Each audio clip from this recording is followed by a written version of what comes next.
Hi everyone, and welcome to another one of my Empire Total War online battles. Austria versus Britain this time. And away they go. So that is my household cavalry charging into British Horse Guard on both sides, and instantly lose my general, as I normally do anyway. So, the rest of my army consists of the same build as the last video I played with Austria. 2 units of light dragoons and 5 units of Grenzers, one of them over here. 6 units of line infantry, and over on my far right flank, my 2 lovely units of wind Jaegers. I'm still preferring to call them wind Jaegers because, you know, when you have like a pet name for something, a nickname for something, this is my nickname for them. So thank you for the people that did post how to say the exact nickname, not the nickname, the exact pronunciation of it, but I'm happy to call them wind Jaegers. So I'm playing against my opponent's called Glock, and on his left he's got 2 units of Ferguson riflemen, 5 units in total of green jackets, there's another one hidden there and a further one over there, 5 units of line infantry, 3 of them line infantry, 2 special additional units. First off, the King's Royal Regiment of New York. There they are. And then next to them, the 33rd Foot. Far right flank, as I said, they had 3 units. He had 3 units of light dragoons and 2 units of horse guard. So I'm charging into his green jackets here with my light dragoons.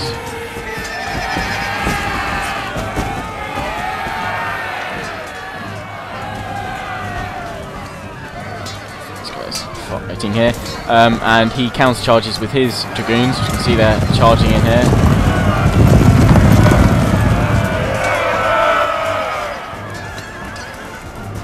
Rushing through, fighting my men. Flash of a red coat. They just look so good. I love the texture uniforms in this. And I've also tweaked a few more my settings so that Fraps does take a slightly bigger chunk out of my men now, but you might be able to tell the uniforms look even nicer now. I've put a few different bits of texture filtering on to make the difference there, because I had to turn it all off while I was doing my Portugal campaign, but as that is no more, I've changed my settings back to the ones I recorded my battles with, which are higher settings, you can see here. Anyway, his dragoons then charge into my Grenzers, which I'd brought up to flank to try and flank his cavalry, and also to counter his green jackets that he'd brought over. And as you saw, I was able to smash into his green jackets and take them out, which have run off over there. However, he's just charged in with his light dragoons, and that's failed against my Grenzers. Grenzers are hardier, and also, as I probably keep saying, light dragoons aren't that good at melee. A lot of people seem to ask, well, not a lot of people, but some people seem to ask why I always use light dragoons, and that generally is because they're a fantastic flanking unit. Yes, I would say they're probably overpowered as well from that last patch or so. I think it was 1.4 that did it, made them like better range and stuff. But they're really good. I mean, the only alternative really is to put some guard units in there, or some grenadiers maybe in place of them, but for their speed and what they can do, they can help decimate ranks very quickly. I find them invaluable. Here they are charging up, and I make a bit of a fail here, as you're about to see. I try and take out these green jackets as well, which are moving around to try and flank my men, and I'm moving the Grenzers over. I've lost the rest of my cavalry. I'm now moving up with the rest of my army, as you can see. And these dragoons do manage to get a few shots off. However, the green jackets then open fire and take out probably half of my men or so. And then I charge in with these guys. Now, I would have been alright, however, the 33rd Foot here instantly formed square and beat off the remainder of my men. And also the green jackets had fallen back quite a bit. So his green jackets are firing against my Grenzers. You can see there's bodies strewn across the floor, and I'm just moving them up forward, as you can see by pressing space on my keyboard. You can see them moving up a bit so they get into range, because I was playing someone yesterday and the rules of the game were 4 times 125 range, and I had the same build, wind Jaegers and the 5 units of Grenzers here, and he so from the beginning said, "Oh, you spammed out more 125 ranges," and I said, "No, the Grenzers are only 90 range." He said, "No, they're not, they're 125. I said, "Well, I don't know what modded game you're using, but they're only 90 on mine and basically everybody else's." And he then obviously admitted that he had got it wrong. But in doing so, he'd moved his men a lot closer to my Grenzers, which gave them a chance to totally own his men, which is why he started complaining.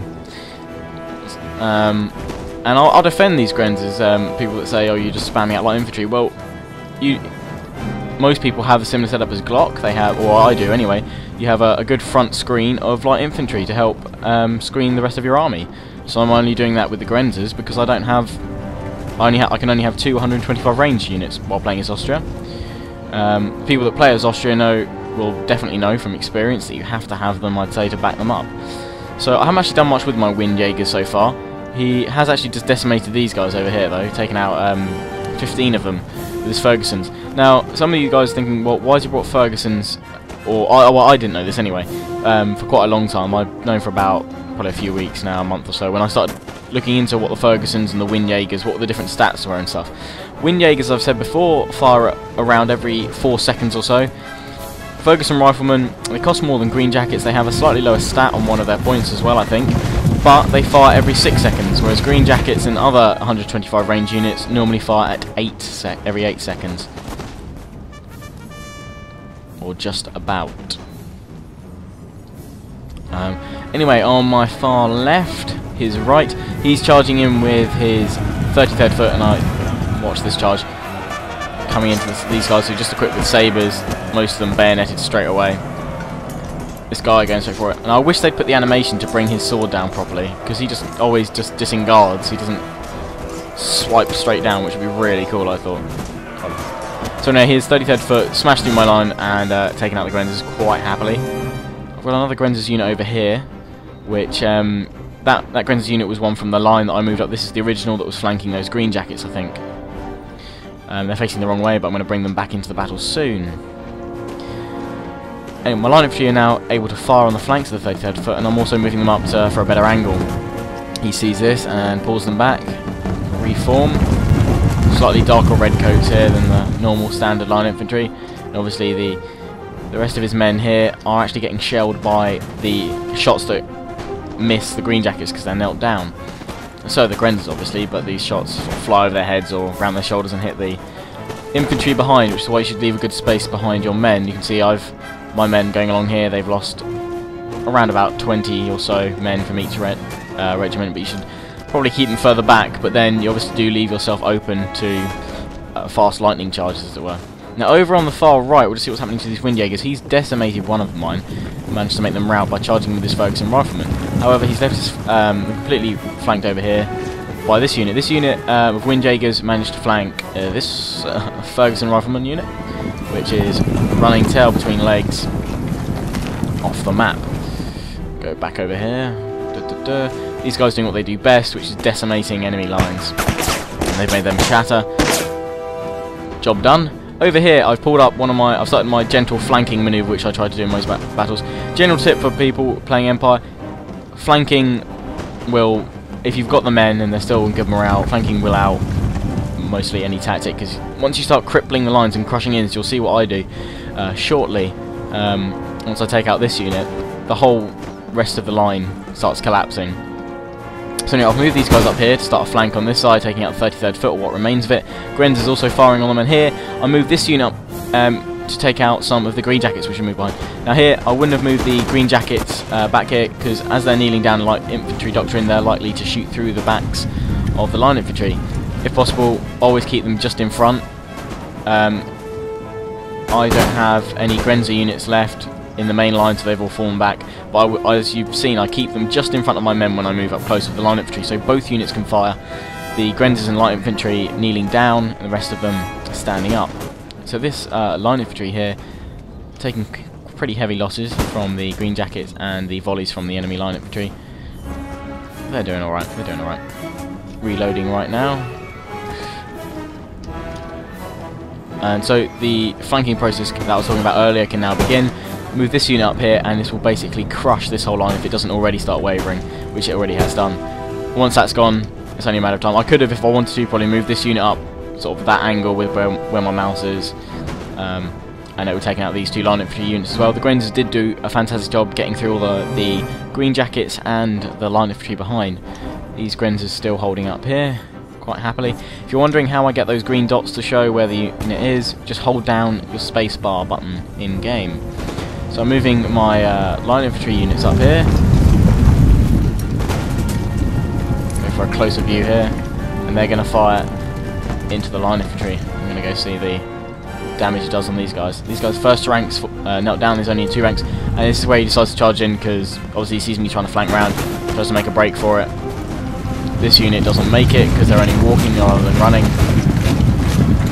You may not have noticed that. I don't think he did that intentionally. If you will, going to walk them through, do it in column because obviously then there's less men to hit.